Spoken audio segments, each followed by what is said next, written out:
तन पवित्र सेवा किए। सबसे पहली होनी चाहिए सेवा। सेवा भाव से जब उत्सव किया जाता है ना, तो उसमें ये नहीं विचार किया जाता अरे इसमें तो बहुत खर्चा हो जाएगा, अरे इसमें तो ऐसे हो जाएगा, अरे ये तो ये हो जाएगा। नहीं, जब सेवा भाव होता है तब आप ये नहीं देखते कि क्या खर्च हो रहा है, आप ये विचार करते हैं कि बस अच्छा होना चाहिए, चाहे कैसा भी हो। सेवा, उससे क्या होता है? तन पवित्र होता है, मानव का शरीर पवित्र होता है। तन पवित्र सेवा किए, धन पवित्र कर दान। धन की पवित्रता किसमें है? दान में है। और मन पवित्र हरि भजन सो। मन पवित्र होता है हरि का भजन करने से।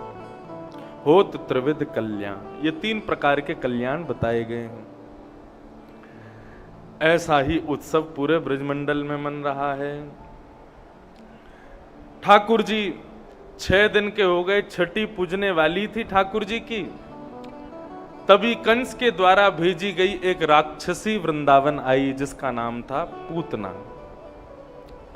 बहुत ध्यान से सुनना। देखो, अब ज्ञान और वैराग्य की कथा कल हो गई विराम, अब तो प्रेम की कथा चलेगी, अब तो बस भक्ति की कथा चलेगी। भाव से सुनो। पूतना वृंदावन आई। जब कल हम लोग सुन रहे थे कि योग माया ने प्रकट होकर के कंस को बताया कि तेरे शत्रु ने तो ब्रजमंडल में जन्म ले लिया, तभी कंस ने सारे राक्षसों की मीटिंग बुलाई और कहा कि मेरे शत्रु को खोजो। तब सबसे पहले आगे आई पूतना। बोल महाराज ये आज्ञा आप मुझे प्रदान करें, मैं जाती हूं, मैं ढूंढ के लाती हूं। कंस बोले इतना विकराल तुम्हारा स्वरूप, ऐसी कुरूपणी तुम देखने में, तुमको घरों में कौन जाने देगा। पूतना कहने लगी महाराज मैं राक्षसी हूं, रूप बदलना जानती हूं, आप तो केवल मुझे आज्ञा दीजिए, मैं जाती हूं, आपके शत्रु कृष्ण को लेकर के आऊंगी। कैसे लाऊंगी? बोले जितने भी बालकों ने ब्रजमंडल में जन्म लिया सबके घर में जाऊंगी और जाकर के अपने पयोधर में विष लगा करके उनको दुग्ध पान कराऊंगी। विष पीते ही बालक मर जाएंगे और उन्हीं बालकों में आपका शत्रु कृष्ण भी मर जाएगा। कंस बोले ठीक है। बहुत ध्यान से सुनना, पूतना की कथा हमें कुछ सिखाती है, कुछ नहीं बहुत कुछ सिखाती। पूतना अपना रूप बदल लेती है।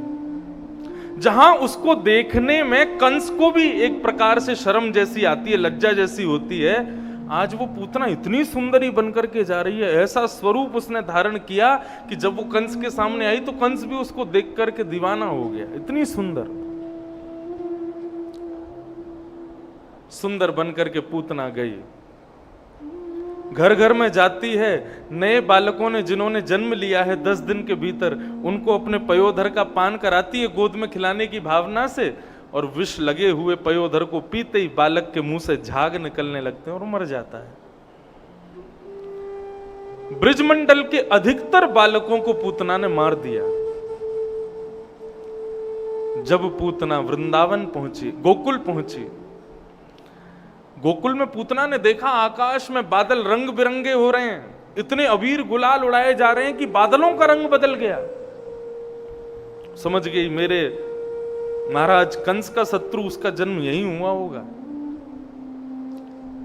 गोकुल में जैसे ही आई, जैसे ही पूतना आगे बढ़ने लगी तो उसके चाल में भी जो उसके नूपुरों की ध्वनि थी ना, वो भी इतनी मधुर थी कि कृष्ण जन्मोत्सव मना रहे ब्रजवासी जब उस नूपुर की ध्वनि को सुनते हैं तो पीछे मुड़कर के देखते हैं, अरे कोई सुंदरी जा रही है। क्या समझे?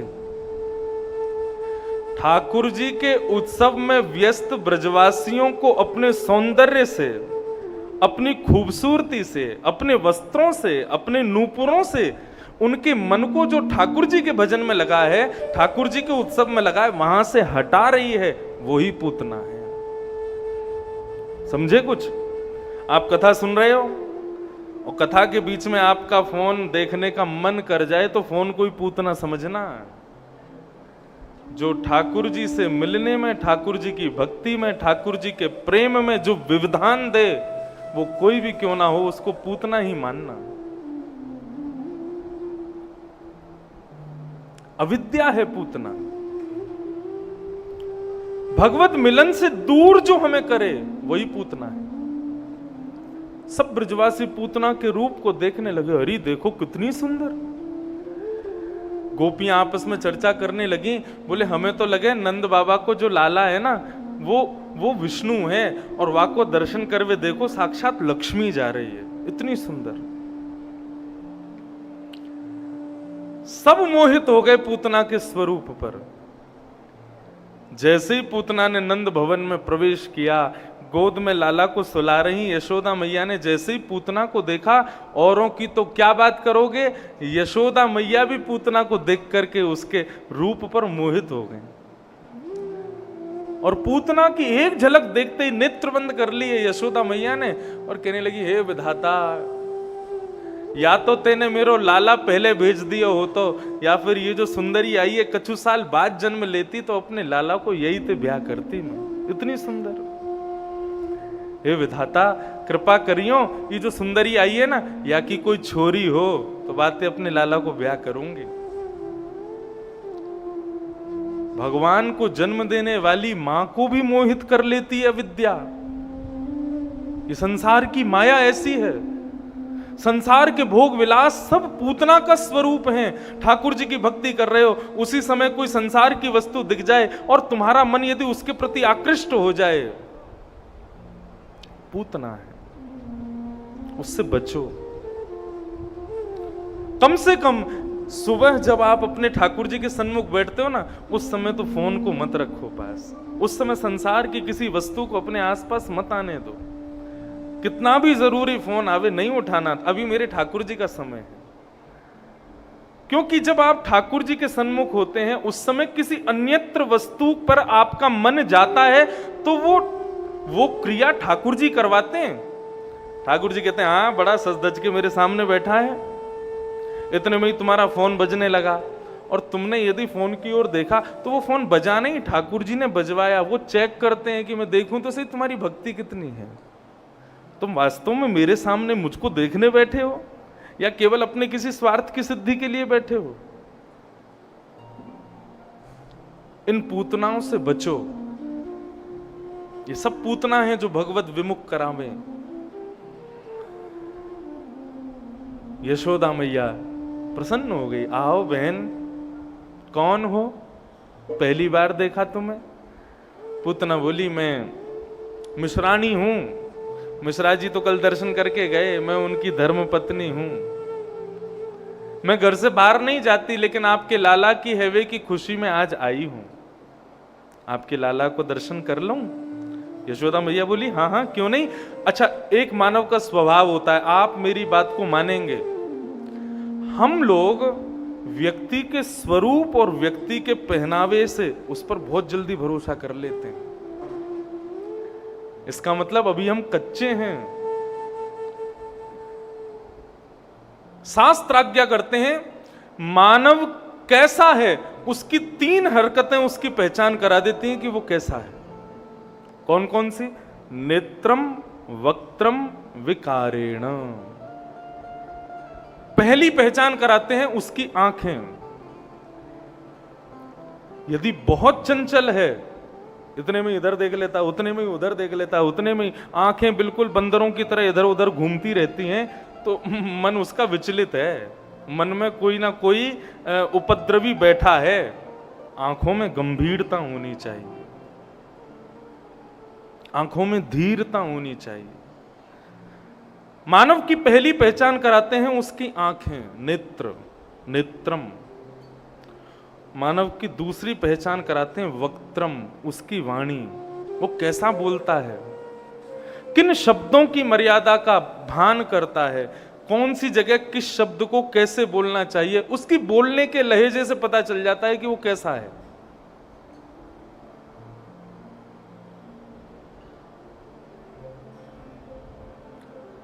नेत्रम, वक्त्रम और तीसरा विकारेण। विकारेण मतलब हमारा शरीर के चाल कैसी, ढाल कैसी, बैठता कैसे है, सोता कैसे है, उठता कैसे है, मूवमेंट कैसे हैं। तो हमारे जो मूवमेंट्स हैं वो बता देते हैं कि मानव कैसा खान पान करता होगा, कैसे घर में रहता होगा, कैसे विचारधाराओं के बीच में रहता होगा। ये 3 चीज उसकी पहचान कराती। आगे से किसी को मिलो तो तीनों चीजों पर ध्यान देना। पहले तो आंख, दूसरी उसके शब्द, और तीसरा फिर उसकी चाल ढाल। उसी से पहचान जाओगे कि आप आदमी कैसा है। नेत्रम वक्त्रम विकारेण। लेकिन हम लोगों का क्या है, हम ना तो नेत्र देखते हैं, ना उसकी वाणी का ज्यादा मर्यादा देखते हैं, ना उसके शरीर की चाल ढाल देखते हैं। बस इतना देख लेते हैं, अरे सुंदर है, कपड़े अच्छे पहने, उस पर तुरंत विश्वास। यही तो सब कर रहे हैं। पूतना पर विश्वास हो गया, मैया ने तुरंत लाला पूतना की गोद में दे दिया। इतने में कुछ गोपियां आ गईं। गोपियां आकर के बोली, यशोदा मैया जल्दी चलो, बाहर आपको बहुत सारी गोपी बुला रही हैं। यशोदा मैया बोली, कैसे आऊं, लाला अभी सोयो ना है। पूतना बोली, मैं हूं ना, मैं सुला दूंगी, आप जाओ। इतना विश्वास हो गया यशोदा मैया को कि लाला को उनकी गोद में छोड़ करके चली गई। सब पूतना के रूप पर मोहित हो गए, लेकिन जैसे ही पूतना ने ठाकुर जी को देखा, उसके रूप को देखते ही ठाकुर जी ने अपने नेत्रों पर हाथ रख लिए, नेत्र बंद कर लिए। नहीं देखा। क्यों नहीं देखा? पूतना को ठाकुर जी क्यों नहीं देखते? इसके पीछे बहुत सारे कारण हैं, लेकिन मुझे जो बहुत प्रिय लगता है वो ये है कि पूतना को राक्षसी बनाया भगवान ने, पूतना को कुरूपणी बनाया भगवान ने। पूतना देखने में अच्छी नहीं लगती क्योंकि भगवान ने उसको ऐसा बनाया है, लेकिन आज वो उसी परमात्मा के सामने आई है तो वैसी बनकर के नहीं आई जैसा ठाकुर जी ने उसको बनाया। अपना रूप बदल के आई, इसलिए ठाकुर जी उसको नहीं देख रहे। ठाकुर जी के सन्मुख जाओ बंधुओं, जैसा तुमको ठाकुर जी ने बनाया वैसे जाओ। मेरा अभिप्राय, आप लोग गलत मत सोच लेना कि महाराज जी ऐसा कह रहे हैं कि ठाकुर जी के सन्मुख जाओ तो अपने आप को सजा धजा के मत जाओ। खूब सज के जाओ।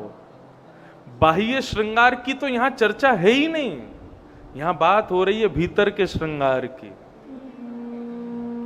मैं यहां महाराज बन के बैठा हूं, लेकिन जब मैं ओमकारेश्वर भगवान के सन्मुख जाऊं ना, तो उस समय अपने महाराज की पदवी को मंदिर के बाहर छोड़ के भीतर जाऊं, क्योंकि महाराज सबके लिए होऊंगा, ठाकुर जी के लिए नहीं हूं। ये श्रृंगार ठाकुर जी ने जब मुझे अपने आप बना करके इस धरती पर भेजा, तब मैं कैसा था?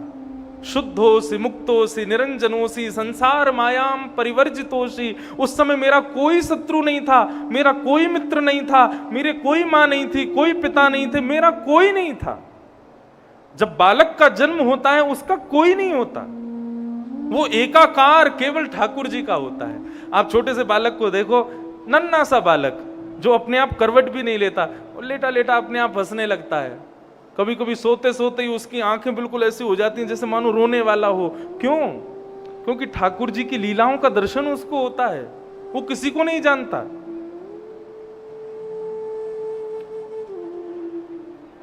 जैसा वो बालक होता है ठाकुर जी के सामने वैसे जाओ, अबोध, ज्यादा चतुर बन के मत जाओ। मैं कौन हूं, कौन मेरा है, कौन पराया है, कौन मेरा शत्रु है, मुझे किससे ईर्ष्या है, ये सारे जो आपके विकार हैं ना, इन सबको दूर करके ठाकुर जी के सामने जाओ। कहने का अभिप्राय, शून्य बन के ठाकुर जी के सामने जाओ। मेरी इस बात को यदि आप मान लेंगे ना, हजारों लोग ठाकुर जी को देखने जाते हैं, लेकिन जो इस प्रकार ठाकुर जी के सन्मुख जाता है ना, तो उन हजारों में ठाकुर जी उसको देखते हैं।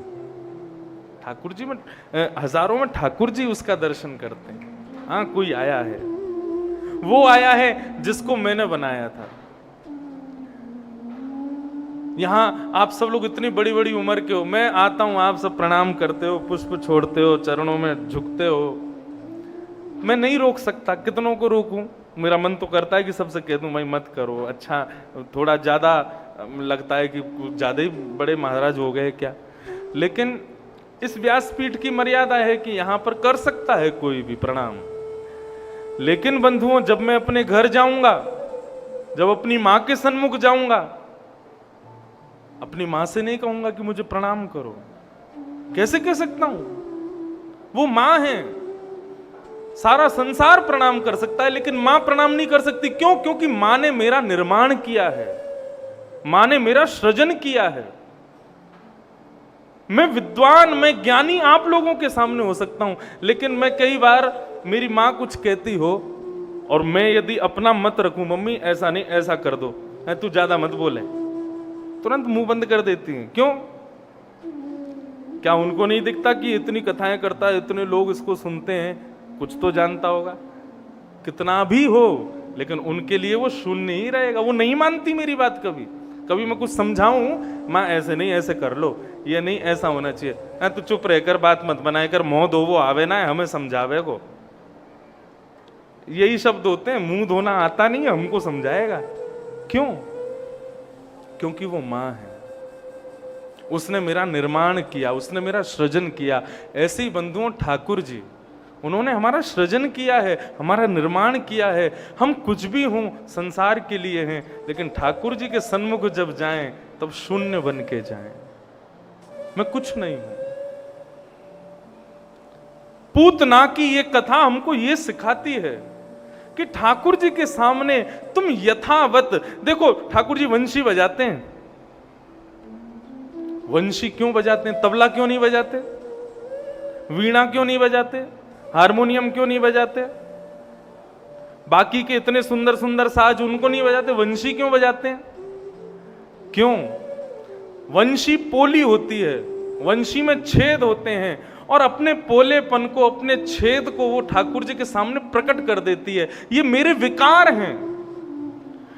छेद युक्त वस्तु श्रेष्ठ नहीं मानी जाती, लेकिन वंशी ने अपने छिद्रों को, मतलब अपने विकारों को ठाकुर जी के सामने प्रकट कर दिया। मैं ऐसी हूं, मेरे अंदर इतने छेद हैं।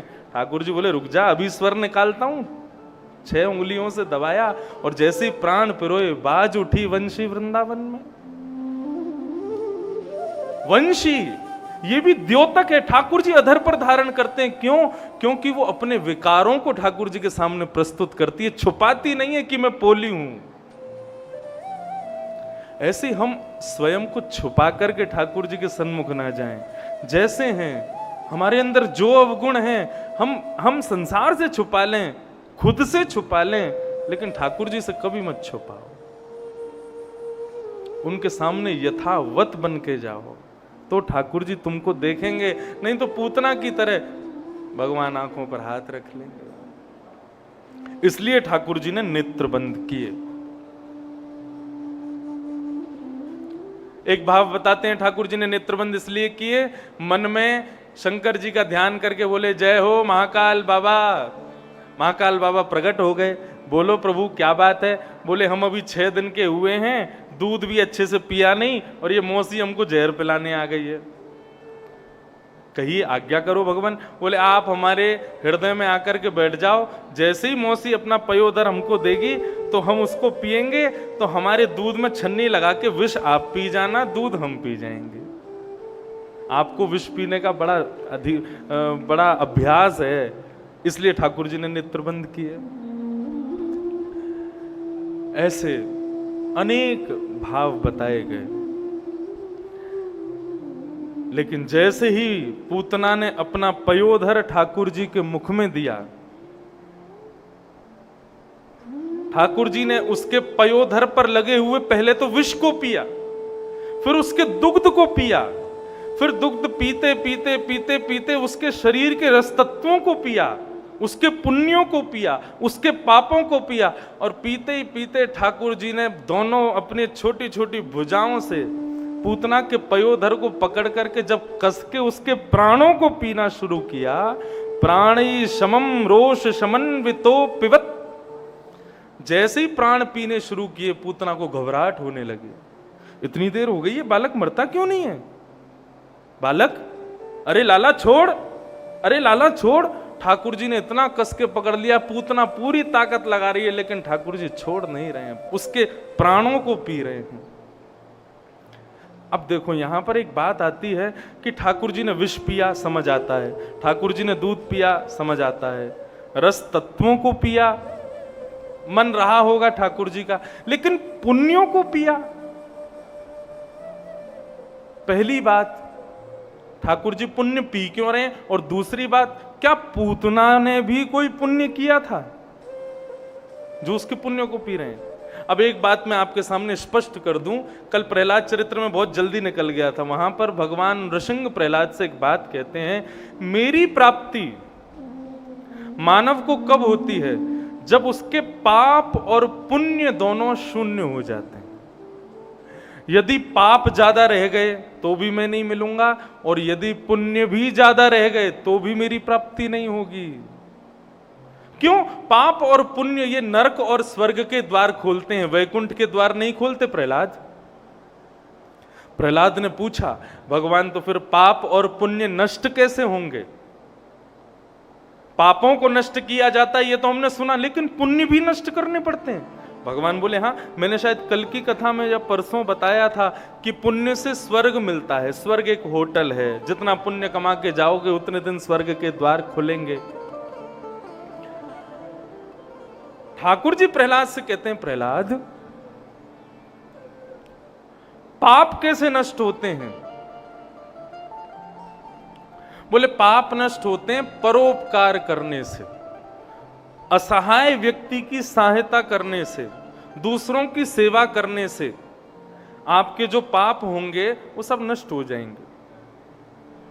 अब यहां कथा चल रही है, कई जगह कथाएं होती हैं, बड़े बड़े पंडाल में जब होती हैं तो पता है श्रोता लोग क्या करते हैं? अपने आप अपनी व्यवस्थाएं अपने आप कोई ना कोई सेवा कथा में ले लेते हैं। एक श्रोता सेवा ले लेगा, मैं पंडाल में झाड़ू की सेवा लगाऊंगा। एक श्रोता सेवा ले लेता है, मैं दूर बाहर बैठूंगा, जितने श्रोता आएंगे सबकी चप्पलें संभालूंगा और यहीं बैठ के कथा सुनूंगा। कोई श्रोता सेवा ले लेता है, बोले इतने सारे श्रोता आ रहे हैं कथा सुनने, मैं कथा सुनता सुनता सबको जल पिलाऊंगा। लोग अपने आप सेवा ले लेते हैं। इस सेवा से क्या होता है? आपके जो संचित पाप है ना वो नष्ट होते हैं। इसलिए सेवा, भगवान कहते हैं सेवा से पापों को खत्म करो, और पुण्य भगवान कहते हैं उपस्थित भोगों को भोगने से पुण्य नष्ट होते हैं। उपस्थित भोग, उपस्थित भोग मतलब हमारे पिताजी ने इतने करोड़ कमा करके रख दिए मेरे लिए, घर बना दिया, गाड़ी खरीद दी, सब कर लिया, तो जो उपस्थित है मेरे पास, उस उपस्थित वस्तु को मैं भोगूंगा तो उससे मेरे पुण्य नष्ट होंगे, पुण्य क्षीण होंगे। याद रखिएगा, भोग बढ़ाने नहीं है, भोग जो आपके पास है, जो आपके पास अवेलेबल है उसी को भोग लो। उससे क्या होगा? आपके पुण्य क्षीण होते चले जाएंगे। पाप और पुण्य जब दोनों क्षीण हो जाएंगे तब मेरी प्राप्ति होगी। आप कहोगे हमको कब पता चलेगा कि हमारे पाप पुण्य क्षीण हो गए? बोले जब तक भगवान नहीं मिलेंगे तब तक करते ही रहो। जिस दिन क्षीण होंगे उस दिन ठाकुर जी प्रकट हो ही जाएंगे सामने। इसलिए आज से ही लग जाओ, सेवा से पापों को नष्ट करो, उपस्थित भोगों को यथावत भोगने से पुण्यों को नष्ट करो। जब दोनों शून्य होंगे उस समय ठाकुर जी अपने आप आपके सामने प्रकट हो जाएंगे। ठाकुर जी 3 प्रकार से प्रकट होते हैं। पहले प्रकट होते हैं स्वप्न में। ठाकुर जी प्रत्यक्ष बाद में मिलेंगे, पहले स्वप्न में मिलेंगे, किसी ना किसी रूप में स्वप्न में उनका आभास होगा। ठाकुर जी का दूसरा दर्शन जब स्वप्न में दिख जाए ना, प्रसन्न हो जाना, किसी को बताना मत, फिर नित्य स्वप्न में दर्शन करना। तो नित्य स्वप्न के दर्शन से फिर क्या होगा? दूसरा दर्शन ठाकुर जी का होगा आभास दर्शन। आभास दर्शन मतलब आपको महसूस होगा कि शायद ठाकुर जी यहीं थे, ऐसा लगा कि शायद कन्हैया पीछे खड़े थे, ऐसा कुछ अनुभव हुआ कि किशोरी जी यहीं से चल करके गई हैं। ऐसे आभास होंगे, स्वप्न दर्शन, आभास दर्शन, और फिर इसके बाद जो होगा वो होगा प्रत्यक्ष दर्शन। ठाकुर जी प्रकट हो जाएंगे सामने। ये 3 दर्शन है।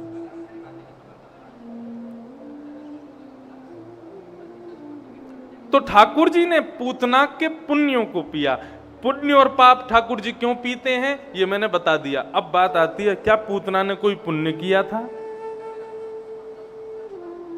हाँ, जब व्यक्ति अपने घर से ठाकुर जी के दर्शन करने के लिए, ठाकुर जी की कथा सुनने के लिए, ठाकुर जी से किसी भी प्रकार मिलने की भावना से जब निकलता है ना, तो पग पग पर उसको अश्वमेध यज्ञ के फल प्राप्त होते हैं।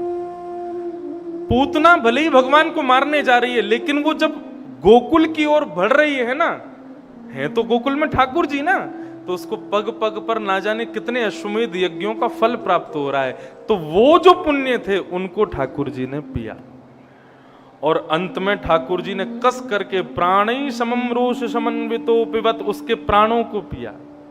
संत जन प्रश्न करते हैं, महाराज प्राण भी उसके स्वीकार किए जाएं जो बहुत पवित्र हो, जिसकी आत्मा पवित्र हो।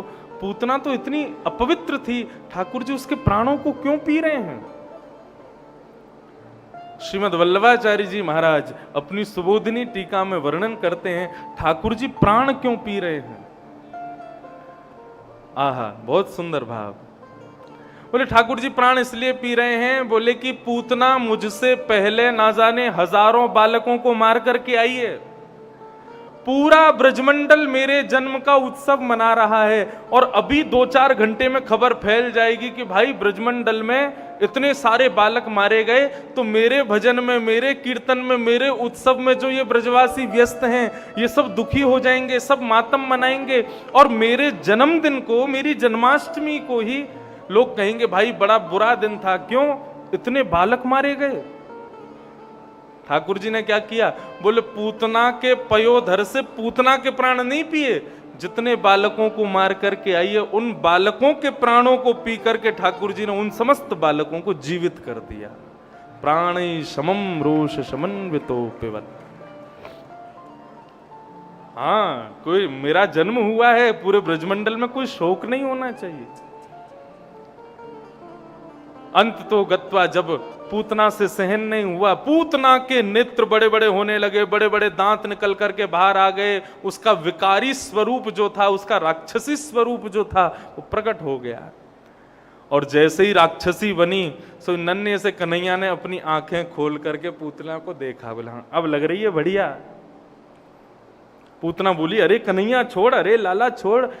7 दिन के कन्हैया पयोधर को मुख से हटा करके धीरे से बोले, मौसी जी हम तो जाकू पकड़ ले ना, फिर बाकू ठिकाने लगा के ही छोड़ें, चाहे वो भक्त हो चाहे वो राक्षस हो, अब तो आपको ठिकाने ही लगाएंगे। और ऐसा कहकर के ठाकुर जी को बोलता हुआ सुनकर के पूतना के आधे प्राण तो तभी निकल गए। बोले 6 दिन का बालक बोल रहा है। ठाकुर जी ने उसके प्राणों को पिया। विशाल विकराल पूतना का स्वरूप नंद भवन के पीछे ना जाने कितने खेतों को, कितने वनों को अपने नीचे चूरन बना करके नष्ट हो गया। सब ब्रजवासी दौड़े दौड़े गए, देखा अरे इतनी बड़ी राक्षसी, अरे कन्हैया को ढूंढो, कहाँ है, पालने में नहीं है, कक्ष में नहीं है, कहीं भी नहीं है। तब एक ब्रजवासी ने छत पर चढ़ करके देखा, अरे पूतना के पयोधर पे पड़ो है हमारो कन्हैया, दौड़ करके चलो। सब दौड़ करके गए, पूतना के पयोधर से ठाकुर जी को उठाया, उठा करके गोपियों को दिया। गोपियों ने हृदय से लगाया। यशोदा मैया तो मूर्छित ही हो गई। जब लाला सुरक्षित पाए तब मैया को सुख मिला। ठाकुर जी को लेकर के गौशाला गए, और गौशाला में गऊ की खुर से ठाकुर जी के 12 अंगों का तिलक किया, गऊ की पूंछ से ठाकुर जी का झाड़ा दिया, और ठाकुर जी को गौमूत्र से स्नान कराया।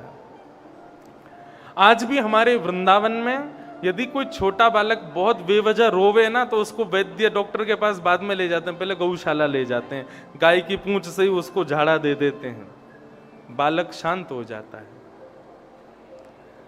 छोटे बालक जो है ना, बहुत नन्हे से बालक, ये साक्षात कृष्ण स्वरूप हैं। कल एक नन्हा सा बालक कन्हैया बना, नीचे रो रहा था, हमारी गोद में आती शांत हो गया। हमारे यजमान जी आके बोले, महाराज जी आपको बच्चों को शांत करने का बड़ा एक्सपीरियंस लग रहा है। वो कृष्ण हैं, और जब उनको वो अपनी माँ की गोद में या अपने परिवार वालों की गोद में शांत नहीं हो रहा, क्यों? क्योंकि उस समय कृष्ण स्वरूप है। उस समय उसको लग रहा है कि मेरी कथा गाने वाले वक्ता की गोद में मुझे बैठाओ, मेरे वृंदावन से आए हुए मेरे वक्ता के, मेरे ब्रजवासी के गोद में बैठाओ, यहां आती पंछी से खेले, खूब आनंद करे, सो गया। क्योंकि वो कृष्ण स्वरूप है। भगवान ने पूतना का वध किया, लेकिन आश्चर्य की बात, मरने के बाद पूतना को क्या मिला? स्वर्ग, नरक या वैकुंठ? वैकुंठ। ठाकुर जी ने वैकुंठ पहुंचा दिया। क्यों? पूतना के पास में ऐसा क्या था जिसकी वजह से उसको पूतना को वैकुंठ मिला? पूतना लोक बालग्नि राक्षसी रुधिरासन जिघांक्षया पिहरे स्तनम दत्त्वा सद्गतिम्। नाम अच्छा नहीं, पूतना। पूत कहते हैं पवित्र को, ना कहते हैं जो नहीं है, वो पूतना।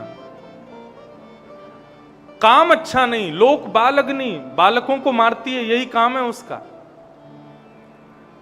जाति अच्छी नहीं, राक्षसी है। भोजन अच्छा नहीं, रुधिरासन, गरम गरम खून पीती है बच्चों का, ये उसका भोजन है। भगवान के पास आने का आशय अच्छा नहीं, मारने के लिए आई थी भगवान को, तब भी भगवान ने सदगति प्रदान कर दी। स्तनम दत्त्वाम सदगतिम। क्यों सदगति दे दी?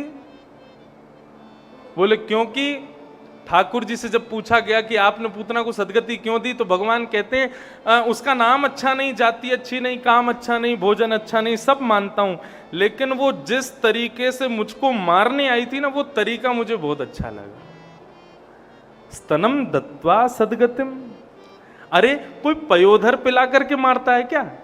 लेकिन वो पयोधर जब मेरे मुख में उसने दिया ना, तो एक बार को मेरे अंदर भाव आया कि ये कहीं मेरी मां तो नहीं है, इसलिए मैंने उसको सदगति प्रदान कर दी।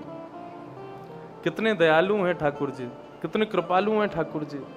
केवल इतनी सी बात पर रीझ गए और रीझ करके उसको सदगति प्रदान कर दी। ये ठाकुर जी की करुणा ही तो है,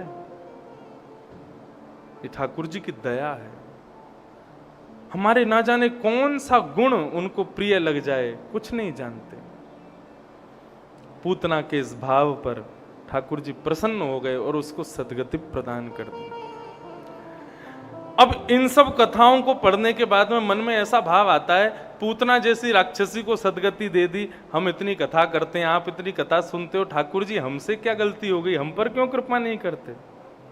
एक भाव मुझे बहुत प्रिय है, सब गाना मेरे साथ।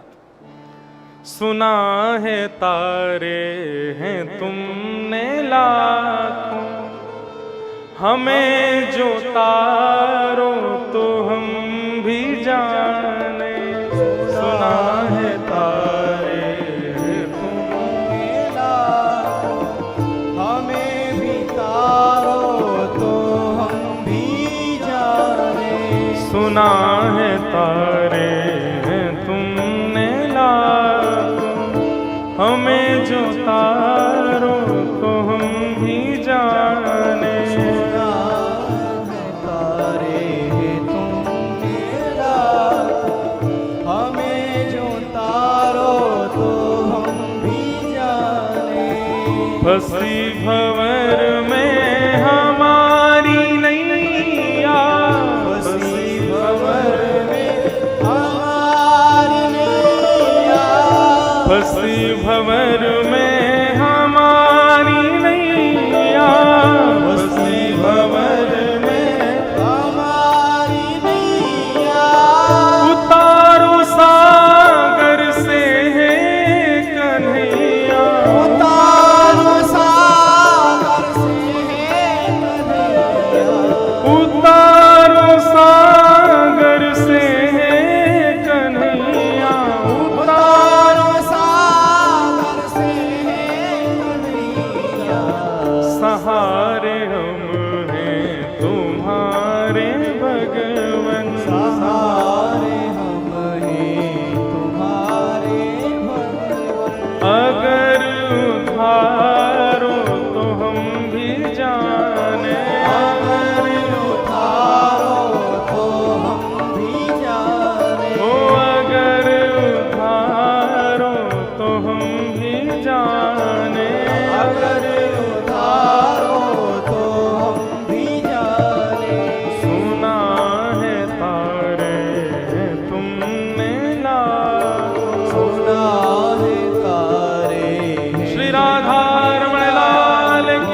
गजराज तारो तेने आवने को जावने को खावने पकावने को मीराबाई तारी है।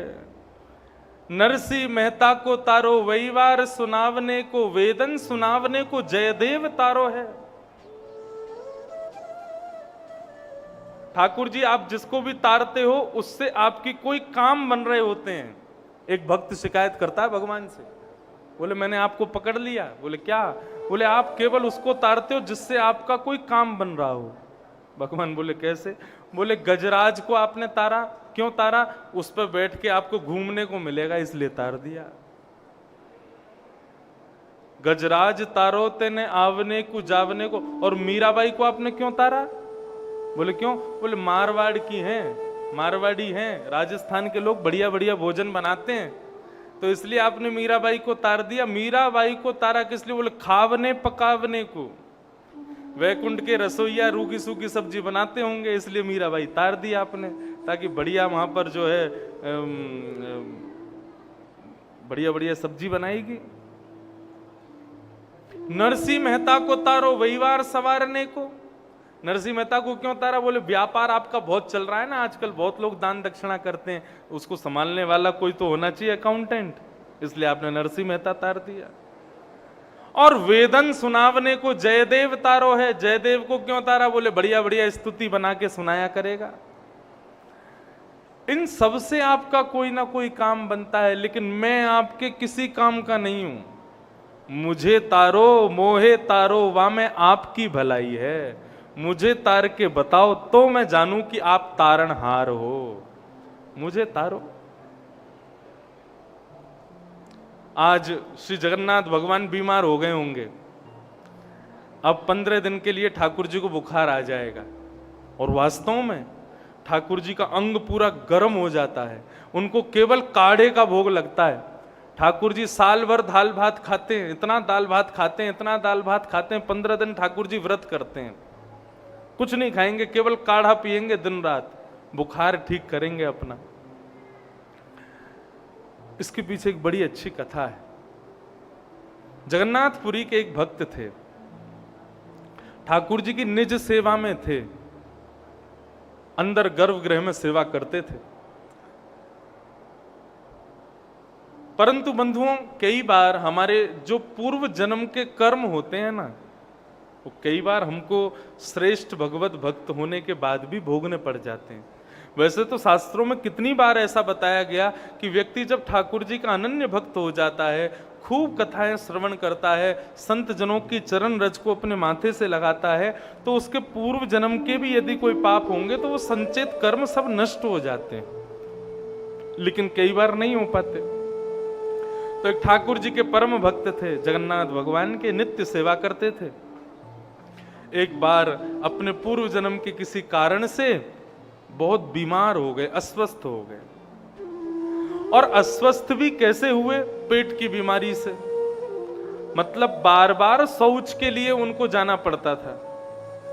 इतना शौच जाते थे कि मंदिर के लोगों ने कहा भाई देखो अब तुम ना कुछ दिन की छुट्टी ले लो, तुम मंदिर मत आया करो। क्यों? बोले अब इतने अपवित्र अवस्था में ठाकुर जी का स्पर्श, ठाकुर जी की सेवा में अच्छा नहीं लगता, कुछ दिन तुम अवकाश लेके अपना उपचार कराओ। लेकिन उस भक्त का नियम था, वो बिना जगन्नाथ जी को देखे रहता नहीं था। ठाकुर जी के सामने रोने लगा, बोले मैं बीमार हुआ नहीं हूं, आपने किया है मुझे, क्योंकि आप मुझे देखना नहीं चाहते। मेरे दर्शन से आपको सुख नहीं मिलता, इसलिए मुझे बीमार कर दिया है आपने। जा रहा हूं भगवान, अब कुछ दिन तक आपको ये दिखेगा नहीं, ये अभागा दिखेगा नहीं, अपने सुंदर सुंदर भक्तों का दर्शन करना, मैं जा रहा हूं। ऐसा प्रणाम करके सहज भाव से कह करके वो चला गया। घर में कोई नहीं था, अकेला रहता था।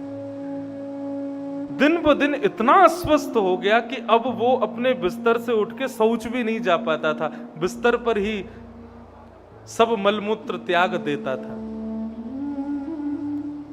जगन्नाथ भगवान को बैठे बैठे स्मरण करने लगा कि मैं रोज आपका दर्शन नहीं कर पाता था तो आपका महाप्रसाद यहीं आ जाता था, उसको पा लेता था, लेकिन अब तो मैं ऐसी अवस्था में चला गया हूं कि महाप्रसाद को भी स्पर्श नहीं कर सकता। ठाकुर जी और कितना दूर करोगे मुझे खुद से? ये भाव रख रहा था। इतने में ही एक कुमार अवस्था का एक बालक, फटी सी धोती पहनी है, पतला दुबला सा शरीर है, सिर पर उसने स्वाफा बांधा हुआ है और उनके दरवाजे पर आकर के खटखटाता है। वो कहते हैं दरवाजा खुला है, भीतर आ जाओ। बालक भीतर जाता है और जाकर के कहता है कि भगवान, मेरे मां नहीं है, पिता नहीं है, मेरा परिवार नहीं है, मुझे आश्रय चाहिए और शायद आपको एक सेवक चाहिए। आप कृपा करें तो मैं आपके यहां रुक जाऊं, मुझे छत मिल जाएगी, आपको सेवक मिल जाएगा। और वो सोचने लगे कि मैंने आज तक अपनी सेवा किसी से करवाई नहीं, लेकिन तुम्हारी यदि इतनी इच्छा है तो ठीक है, तुम रहो, वैसे भी जरूरत तो है मुझे। तो वो बालक उस भक्त को रोज गोद में उठा करके शौच लेकर के जाता, उसको नहलाता धुलाता, उसके समस्त जो भी उसकी गंदगी होती थी सबको साफ करता, रोज उसकी स्वस्थता का ध्यान रखता।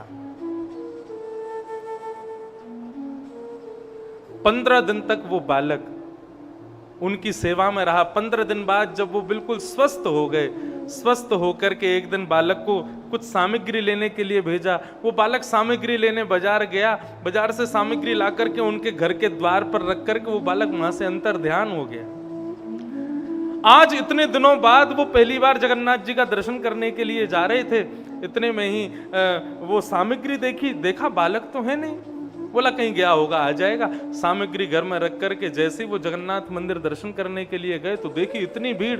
सबसे पूछा कि भैया आज इतने दिन में जगन्नाथ जी के आज इतनी भीड़ जगन्नाथ जी में क्यों? बोले क्योंकि जगन्नाथ जी पिछले 15 दिन से बीमार थे। 15 दिन से ठाकुर जी ने अपने दर्शन किसी को कराए नहीं थे, आज ही दर्शन खुले हैं। भक्त सोचने लगा, मतलब 15 दिन पहले जब मैं यहां से गया था उस दिन से आज तक ठाकुर जी के कपाट बंद थे। बोले हाँ, ठाकुर जी ने किसी को दर्शन नहीं दिया, अनोसर में थे ठाकुर जी। जैसे ही वो जगन्नाथ भगवान के सामने गया तो जिस रंग के वस्त्र उस बालक ने सुबह पहने थे उसी रंग के वस्त्र से जगन्नाथ जी पहन करके सामने बैठे थे। उसके मन में किंचित भी यह भाव नहीं आया कि वो कोई बालक था। वो समझ गया कि 15 दिन पहले अपना मंदिर बंद करके मेरी सेवा के लिए श्री जगन्नाथ प्रभु मेरे कक्ष में आ गए, मेरे घर पर आ गए। कैसे कृपालु, कैसे दयालु देव। एक कथा ऐसी अपने किसी एक भक्त का रोग था, बहुत भयंकर रोग था। वो दर्शन के लिए बहुत तड़प रहा था। ठाकुर जी ने उसके रोग को अपने ऊपर ले लिया, इसलिए ठाकुर जी 15 दिन तक स्वयं को ज्वर में रखते। अनेकों कथाएं हैं जगन्नाथ जी की। कहने का भाव, ठाकुर जी कितने दयालु हैं, कितने कृपालु हैं। मारने आई पूतना लेकिन उसको सदगति प्रदान कर दी। ऐसे श्री कृष्ण को हम बारंबार प्रणाम करते हैं। भगवान अब 3 महीने के हो गए, धीरे धीरे बड़े होने लगे। जैसे ही 3 महीने के हुए ठाकुर जी ने आज पहली बार करवट बदली। जैसे ही करवट पलटी तो महाराज यशोदा मैया ने पूरे ब्रजमंडल में झड़ा न्योता कर दिया। बोले आज मेरे लाला ने करवट बदली है, सबको भोजन पावे के काजे घर आनो है। सब ब्रजवासी आ गए, आकर के लाला को खिलाने लगे। लाला ने रोना शुरू किया तो मैया बोली लाला को ने सुवाए दूं। तो एक बैलगाड़ी के नीचे 2 कपड़े बांध करके झूला बना करके लाला को उसमें सुला दिया और मैया अपने कार्यों को करने के लिए चली गई। तभी मामा के द्वारा भेजा गया दूसरा राक्षस आया जिसका नाम सक्टासुर। सक्टासुर उस सकट के ऊपर बैठा था, बैलगाड़ी के ऊपर बैठा था। बैठ करके केवल अवसर ढूंढ रहा था ठाकुर जी को मारने का। अपना वजन बढ़ा रहा था ताकि ये बैलगाड़ी दब जाए और नीचे लेटे भय जो हमारे कंस के शत्रु हैं उनका वध हो जाए। लेकिन इतने में ही ठाकुर जी के नेत्र खुले। ठाकुर जी ने अपना एक पैर लंबा किया और लंबा करके जैसे ही बैलगाड़ी में एक झटका मारा तो बैलगाड़ी आकाश में उड़ गई और सक्तासुर का वध हो गया। सारे गौरस भंडार टूट गए, उस पर बहुत बड़े बड़े मटके रखे थे, मक्खन, घी, दूध, दही आदि उन सब के सब फूट गए। ब्रजवासियों ने जोर की आवाज सुनी, सब दौड़े दौड़े आए तो क्या देखा, दूध, मक्खन, घी, दही के बीच में नन्हे से कन्हैया करवट बदल रहे हैं, छोटे से कन्हैया आनंद कर रहे हैं। यशोदा मैया बोली, मेरो लाला कैसे गिर गए हो, ये बैलगाड़ी कैसे पलट गई, ये सबरे मटका कैसे फूट गए। छोटे छोटे बालक दौड़े दौड़े यशोदा मैया के पास आए, बोले मैया हम बताएं कैसे पलटी। बोले बता।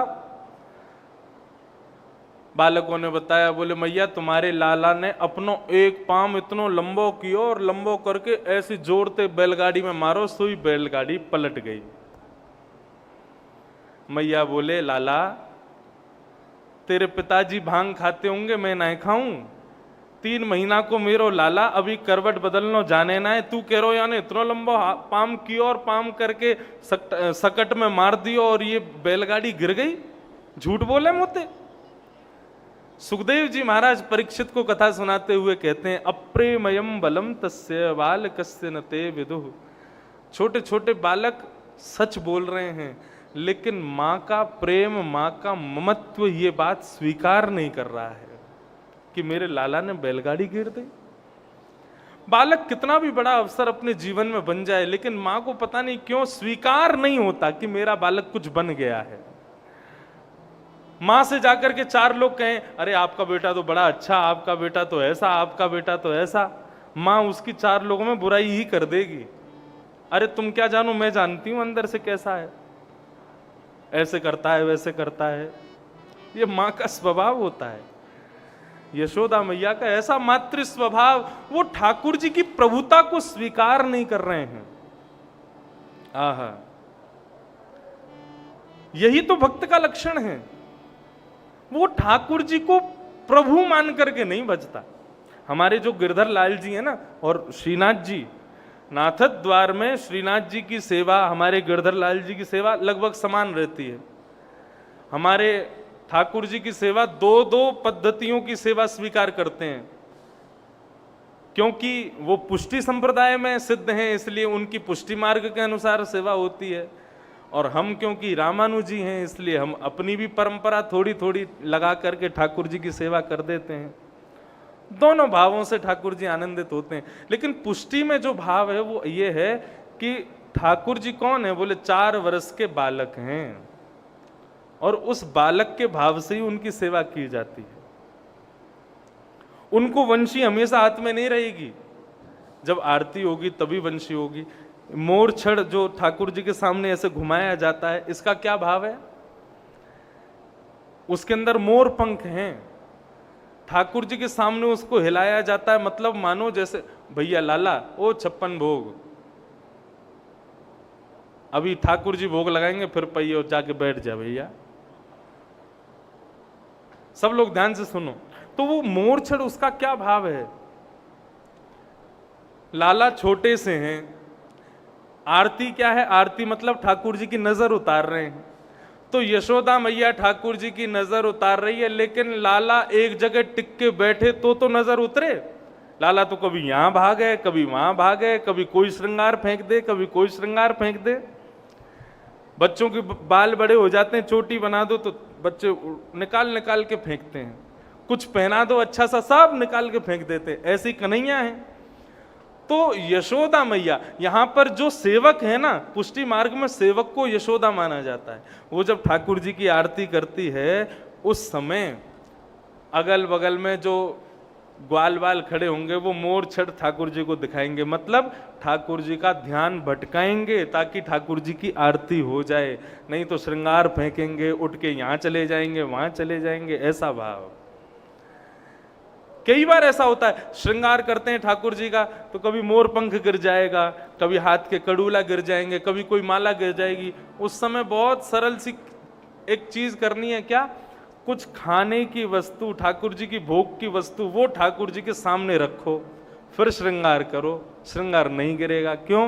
क्योंकि ठाकुर जी भोग पाने में व्यस्त हो गए। अब मैया कैसा भी सजा दे, ठाकुर जी सज जाएंगे। ऐसे भाव हैं पुष्टि मार्ग के।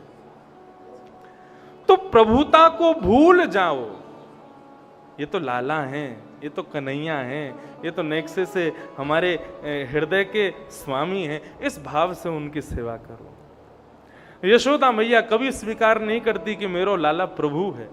कितने बड़े बड़े ठाकुर जी ने अपने वैभव दिखाए, लेकिन यशोदा ने कभी स्वीकार नहीं किया।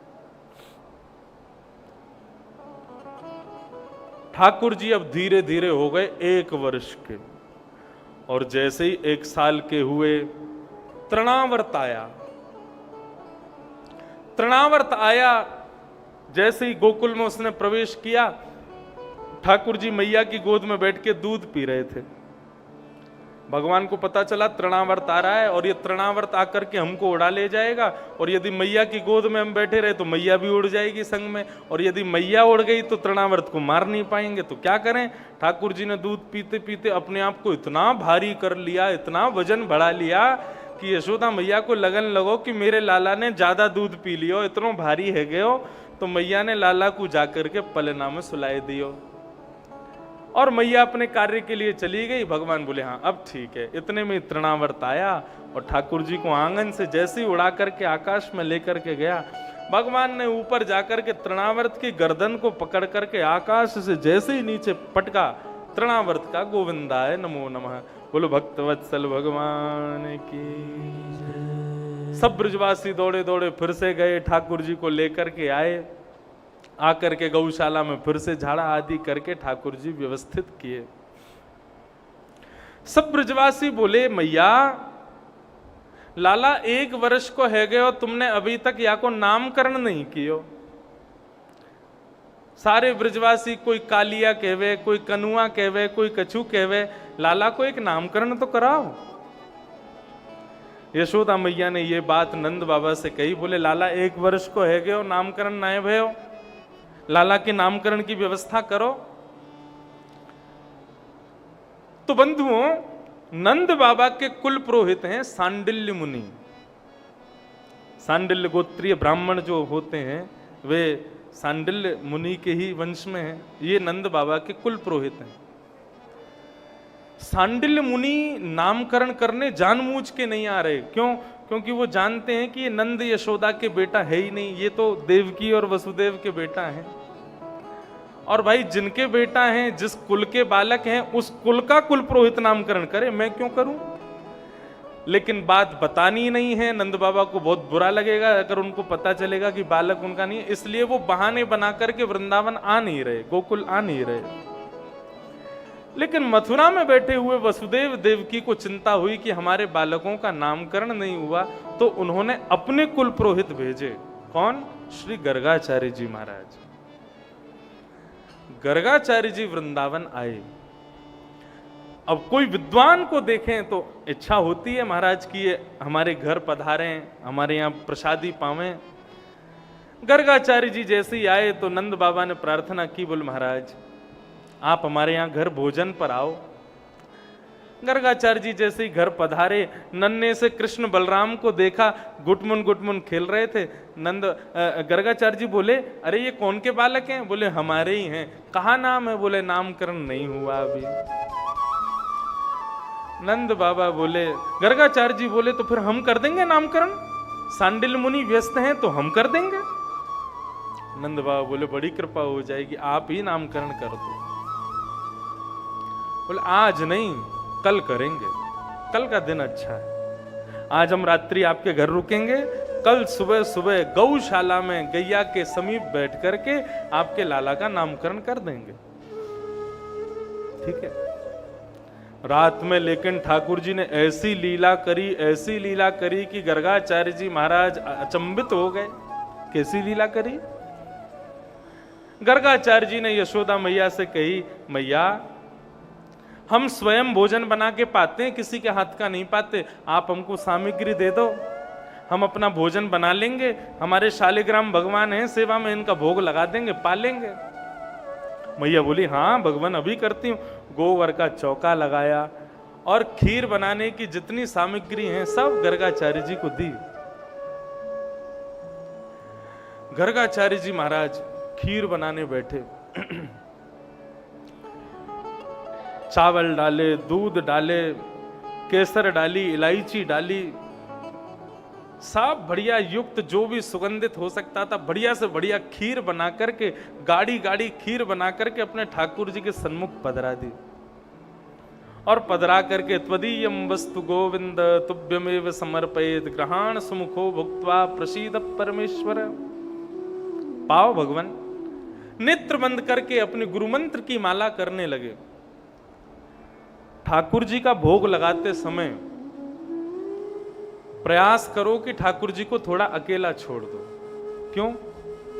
ऐसा भाव माना जाता है कि जब ठाकुर जी का भोग लगाते हैं और हम लोग पर्दा करके बाहर आ जाते हैं या कक्ष से बाहर आ जाते हैं, तो ठाकुर जी अपने सब ग्वाल वालों को वहीं बुला लेते हैं। आ जाओ भैया, लग गया है भोजन, सब पाओ प्रेम से।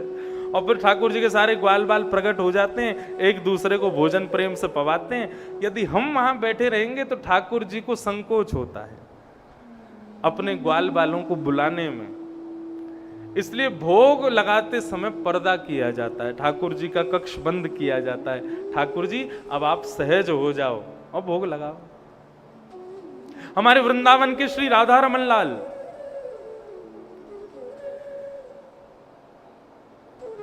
बड़े बड़े मंदिरों में थाली में भोजन नहीं जाता, सारी की सारे परात में ही भोजन जाता है। मतलब जैसे कढ़ी जिस परात में बनी है या जिस पात्र में बनी है, पूरा पात्र जाएगा ठाकुर जी के पास और सब ठाकुर जी के सामने रख दिया जाता है। और एक तरफ खाली कटोरी, खाली चम्मच, खाली सब बर्तन रख दिए जाते हैं और ठाकुर जी को कह देते हैं, प्रभु अब ग्वाल वालों को बुलाओ, प्रेम से जो सामग्री आपको बढ़िया लगे प्रेम से पाओ। ये भोजन का विधान है। लेकिन घरों में लोग थाली में सजा के ले जाते हैं। तो श्री राधा रमन जी का भोग लग रहा था। भोग का भी एक समय होना चाहिए और वो समय ठाकुर जी को बता देना चाहिए। ठाकुर जी हम 25 मिनट बाद दोबारा आएंगे, ऐसा कह करके जाना चाहिए। ये सब पुष्टि के परंपराएं हैं। जरूरी नहीं है हर समुदाय में हर जगह एक सी हो। और बाकी मैंने एक दिन कहा था ना कि आपके घर के ठाकुर जी जैसा आपको बढ़िया लगे वैसा करो, लेकिन मेरा काम है थोड़ा अच्छा बताऊं।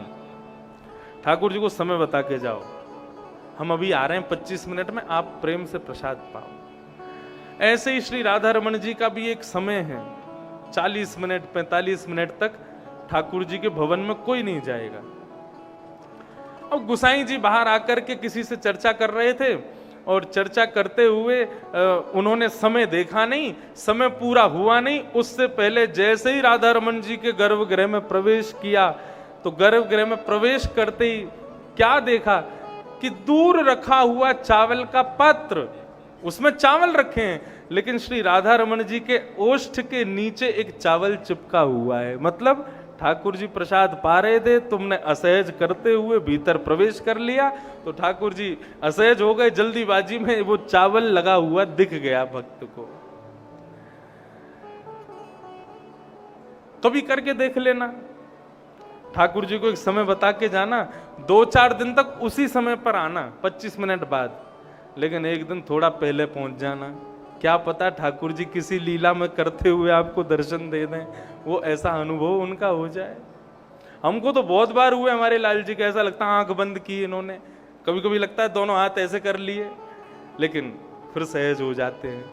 ऐसे अनुभव होते हैं ठाकुर जी के, यदि वो भाव से किए जाएं तो।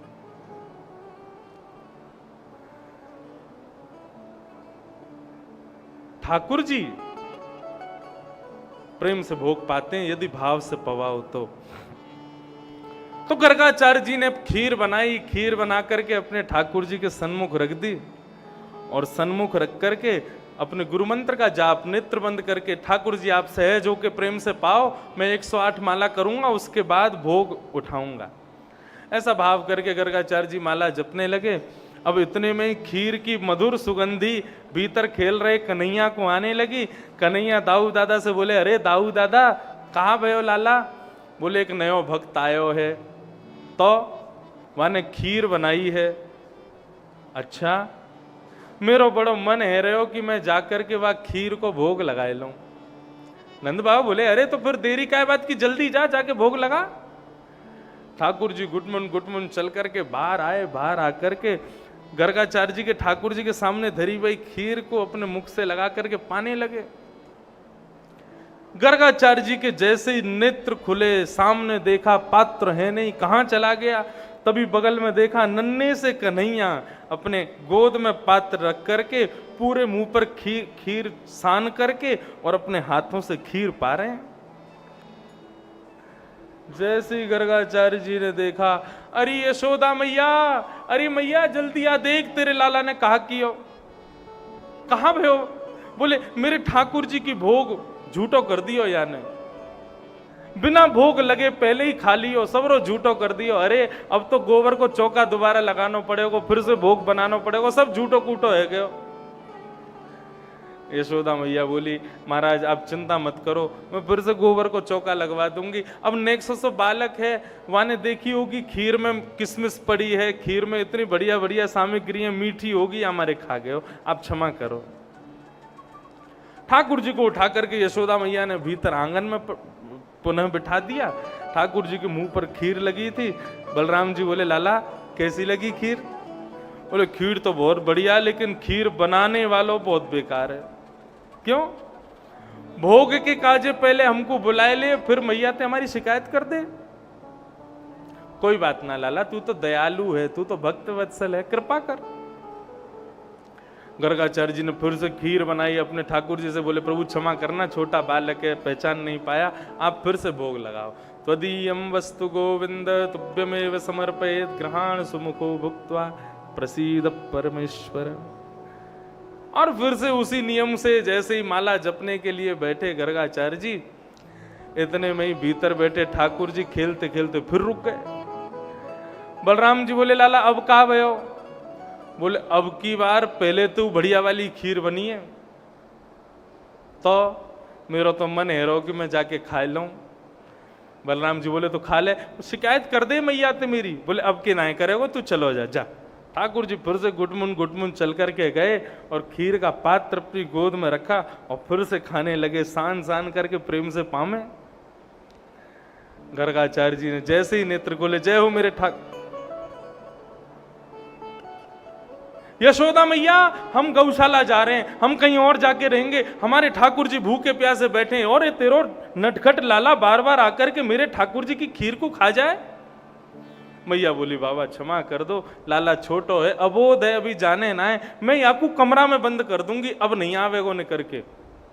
और मैया ने ठाकुर जी को एक ही हाथ से उठा लिया और उठा करके कमरा में ले जा करके बिठा दिया और बाहर से किवाड़ बंद नहीं किया, केवल गेट लगा दिया और लगा के मैया चली गई। गोबर का चौका लगाया, फिर से सारी सामग्री दी। ठाकुर जी बिस्तर पर चढ़े और बिस्तर के पास जंगले को पकड़ करके गर्गाचार्य जी को गुस्से में देख रहे हैं। अब के बुला तुम? गर्गाचार्य जी भी देख रहे हैं कितना नटखट बालक है, अब के आके दिखा। भगवान बोले तू बुला तो सही। बोल नहीं रहे हैं, केवल इशारा चल रहा है। और 1 साल का बालक जब गुस्सा करता है कितना प्यारा लगता है, उसको और छेड़ने में मजा आता है कि और गुस्सा करे। और गर्गाचार्य जी दिखा दिखा के ये किसमिस, मिश्री, ये बढ़िया इलायची और ये बढ़िया बढ़िया डाले, ठाकुर जी के मुंह में पानी आवे। बोले तू भोग लगा। जैसे ही भोग धरा करके और नेत्र बंद किए गर्गाचार्य जी ने, त्वदीयं वस्तु गोविंद। ठाकुर जी जंगला से नीचे उतरे, किवाड़ खोली, गुटमुन चल करके गए, खीर का पात्र उठा के गोदी में रखा और जैसे ही खाना प्रारंभ किया, गर्गाचार्य जी को पता लग गई बालक आ गया। तुरंत जैसे पकड़ने के लिए आंख खोली तो नन्हे से कन्हैया की ही 4 भुजाएं प्रकट हो गई। शंख चक्र गदा पद्म धारण करके नन्हे से कन्हैया ने श्री गर्गाचार्य जी को दर्शन करा दिया।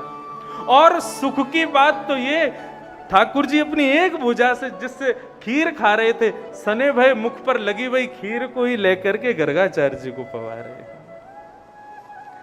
गर्गाचार्य जी के नेत्र सजल हो गए, चरणों में प्रणाम किया, भगवान मुझे क्षमा कर दो, मैं आपके रूप को पहचान नहीं पाया।